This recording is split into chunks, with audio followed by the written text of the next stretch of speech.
नमस्कार दोस्तों। Law of one यानी एक का कानून, या कह लीजिए एक के तरीके, या कह लीजिए एक का ज्ञान, यह उसका 17वें सत्र का चौथा भाग है।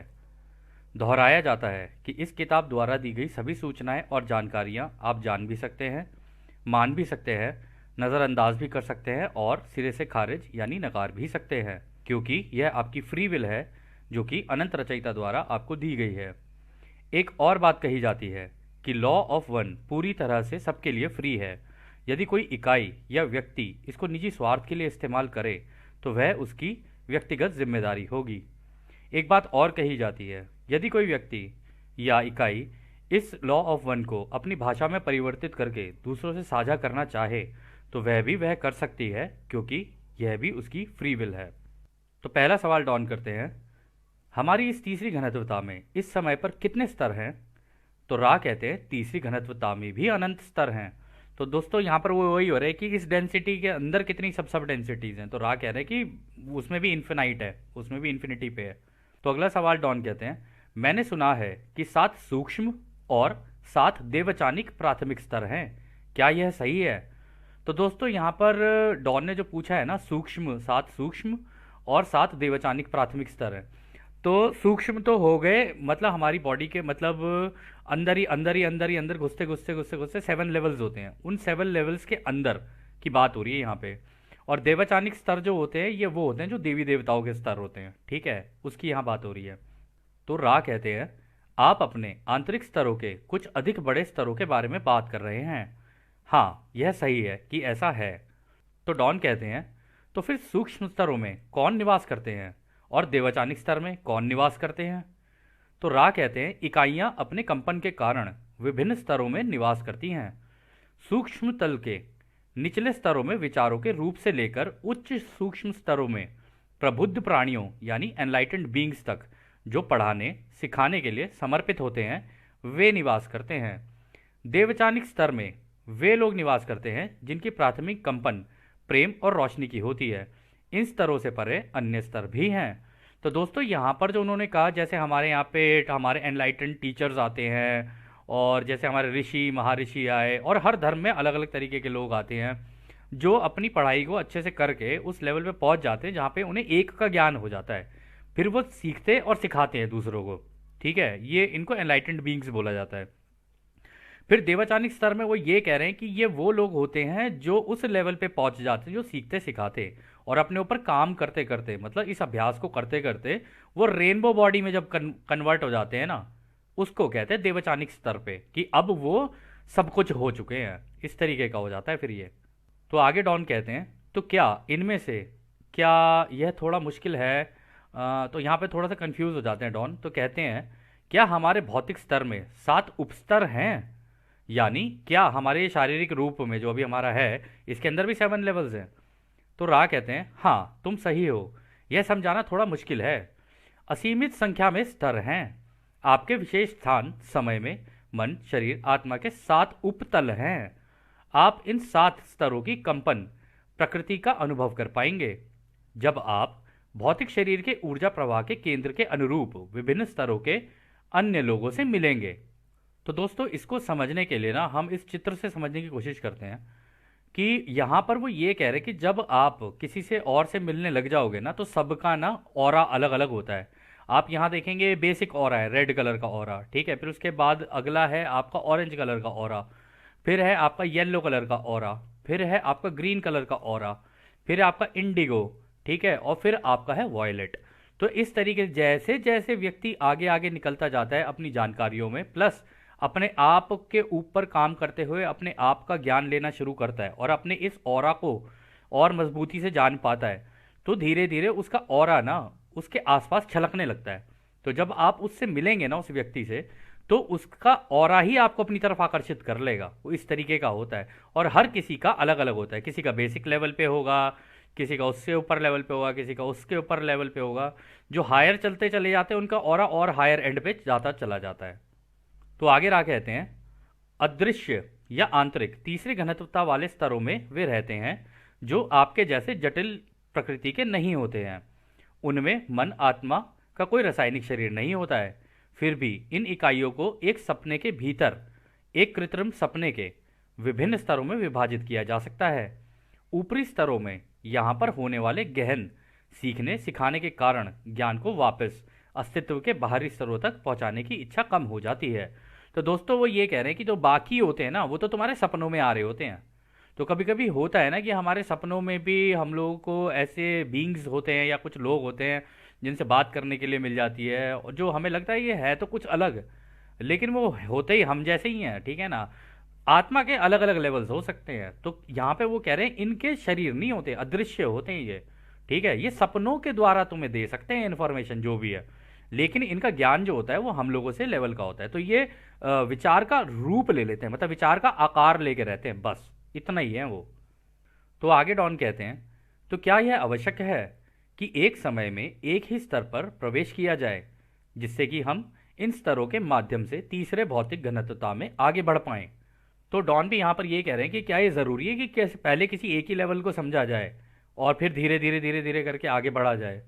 तो रा कहते हैं यह हमारा अनुभव है कि कुछ लोग एक समय में कई स्तरों में प्रवेश कर जाते हैं और कुछ लोग उनमें धीरे धीरे प्रवेश करते हैं, और कुछ उत्सुकता में तथाकथित निचले या अधिक मौलिक स्तरों की ऊर्जा को भेदने से पहले उच्च स्तरों में प्रवेश करने का प्रयास करते हैं। यह ऊर्जा के असंतुलन होने के कारण बनती है। आप देखेंगे कि ऊर्जा की इस सूक्ष्म बेमेल के कारण इस इकाई का स्वास्थ्य खराब रहता है, क्योंकि वह ऊर्जा के उच्चतर स्तर को अपने सचेत प्रयासों से सक्रिय करने की कोशिश करता है, जबकि उस इकाई के निचले ऊर्जा केंद्र या उपघनत्वताओं में प्रवेश नहीं किया होता है। तो दोस्तों यहाँ पे रा पता है क्या कह रहे हैं? रा कह रहे हैं कि देखो, नॉर्मली अगर किसी व्यक्ति को देखा जाए तो उसके नीचे के जो चक्र होते हैं ना, वहाँ से शुरुआत होती है। वो रेड चक्रा में जाएगा, फिर और ऑरेंज में जाएगा, फिर ऑरेंज से येलो में जाएगा, जो कि बेसिक चक्र है। जब वो क्या कहते हैं इंसानी रूप में अपनी ज़िंदगी जी रहा होता है सारी, फिर उसका धीरे धीरे दिल का चक्र खुलना शुरू होता है यहाँ पे, ठीक है ना। यहाँ पे आके हार्ट चक्र खुलना शुरू होता है। लेकिन मेडिटेशन में जाके कुछ लोग क्या करते हैं, नीचे के चक्रास के ऊपर तो काम करते नहीं है प्रॉपर। उनके दिमाग के अंदर ये रहता है मैं फटाफट अपनी कुंडलिनी जागृत कर लूँ ताकि मेरे पास इन्फानाइट इन्फॉर्मेशन आ जाए या इन्फानाइट सारी जानकारी हो जाए मुझे। उसके कारण होता क्या है, हो तो जाएगी ये भी एक्टिवेट, ठीक है, लेकिन बीच के चक्र जो होते हैं ना, उनका बैलेंस नहीं होता है।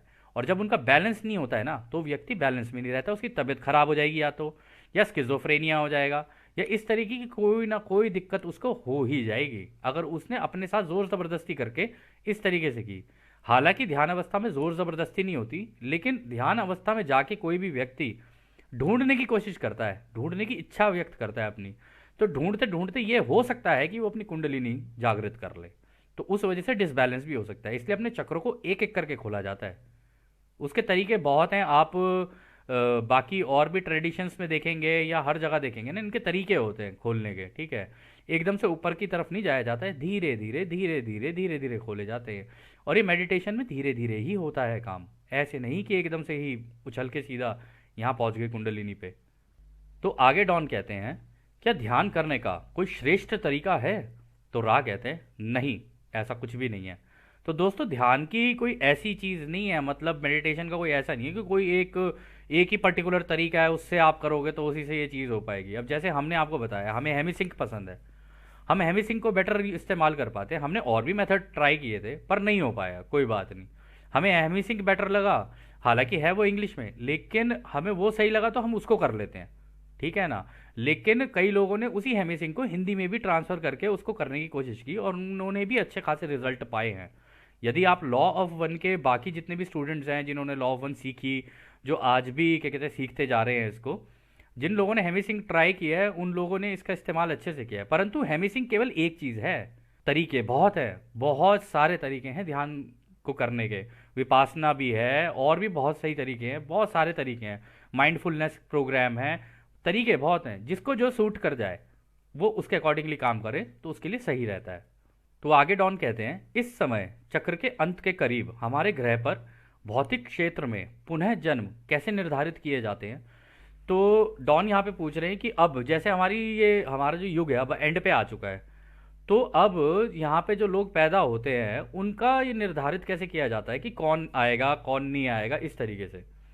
तो रा कहते हैं, कटाई योग्य बनने के लिए गंभीर रूप से आवश्यक अनुभव प्राप्त करने की इच्छा रखने वाली इकाइयों को पुनः अवतरित होने की प्राथमिकता दी जाती है उन लोगों पर जिन्हें निसंदेह इस घनत्वता को फिर से अनुभव करने की आवश्यकता होगी। तो यहाँ पे वो कह रहे हैं जिनको एंड तक पहुंचते पहुंचते गंभीर यानी सीरियस टाइप की अनुभव, जो मतलब किसी भी तरीके के हो सकते हैं, हम लोग आजकल देख ही रहे हैं सारी चीज़ें सीरियस ही होती चली जा रही हैं। मतलब वो फन पार्ट तो थोड़ा सा कम ही हो गया ऑलमोस्ट सभी का, लेकिन हाँ कुछ लोगों का अभी भी चल रहा है, उनका चल रहा है तो उनका भी ठीक ही है।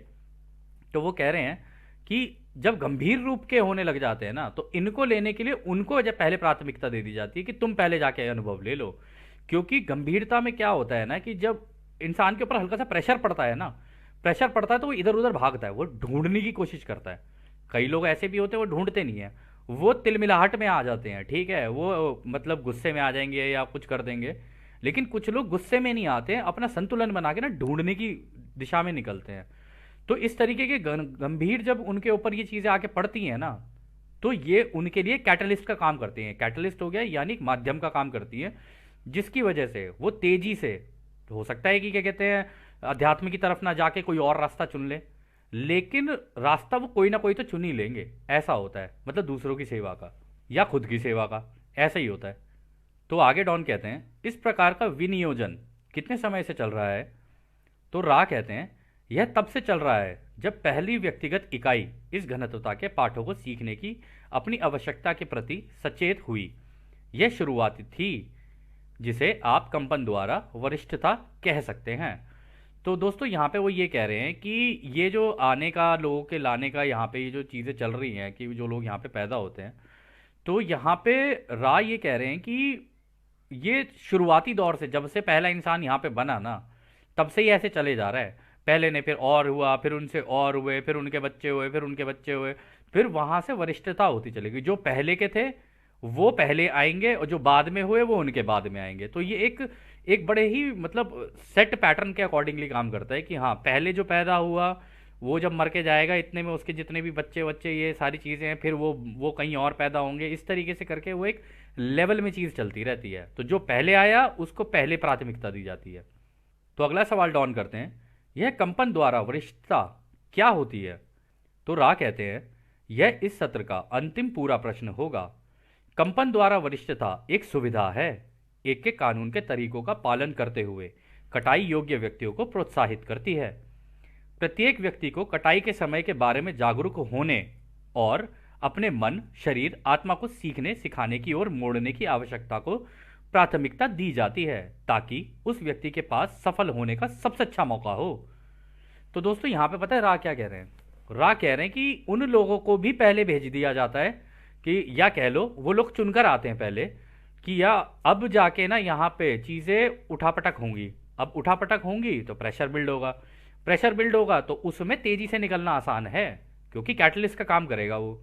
और जब वो कैटलिस्ट या कह लो माध्यम का काम करेगा तो एक व्यक्ति इधर उधर दौड़ेगा। दुख में ही तो इंसान ढूंढता है भगवान को, सुख में पूछता पूछता कौन है भगवान को। तो यहाँ पे वो ये कह रहे हैं कि तब इस केस में ऐसा होता है कि जिन लोगों को अपनी कटाई करानी होती है ना, मतलब जो ऑलमोस्ट किसी, हो सकता है किसी और ग्रह के हों, किसी और ग्रह पे रह के, या फिर हमारे ही ग्रह के हों, लेकिन वो उस लेवल तक पहुंच चुके हैं कि अब उनकी कटाई होने के चांसेस ज़्यादा है, ठीक है ना, या उनकी हार्वेस्ट होने के चांसेस ज़्यादा है। तो उस केस में वो लोग पहले आ जाते हैं और जल्दी जल्दी अपनी कटाई के लिए उनको करना क्या है, उनको वही तो करना है, मेडिटेशन करनी है, सीखना है सिखाना है, सीखना है सिखाना है, बस यही करना है। और ये करके अपनी कटाई करा के आगे निकल जाते हैं फिर वो। इसलिए उनको पहले भेज दिया जाता है कि तुम भी चले जाओ, तुम्हारी कटाई इस टाइम पे ज़्यादा बेहतर हो पाएगी। चाहे वो इस काम को करते करते कुछ भी हो जाए उनके साथ, लेकिन उनकी कटाई होने के चांसेस ज़्यादा होते हैं बनस्पत उनके जो यहाँ पर आके फिर से खो गए, ठीक है ना, जो माया जाल में फंस गए बेसिकली। अगर माया जाल में फंस गया तो फिर उसकी कटाई नहीं हो सकती। और माया जाल में फंसने का कारण है क्योंकि वो पिछली ज़िंदगी भूल जाता है, जो कि अभी रा आप हमको आगे और बेहतर तरीके से समझाएंगे। तो खैर दोस्तों, यह सत्र अब यहीं समाप्त होता है। और जैसा कि रा कहते हैं, अब हम आपको उस एक अनंत रचयिता के प्रेम, उसकी रोशनी, उसकी शक्ति और उसकी शांति में छोड़कर चलते हैं। धन्यवाद हमारे दोस्तों। आदने आदने वासु। धन्यवाद।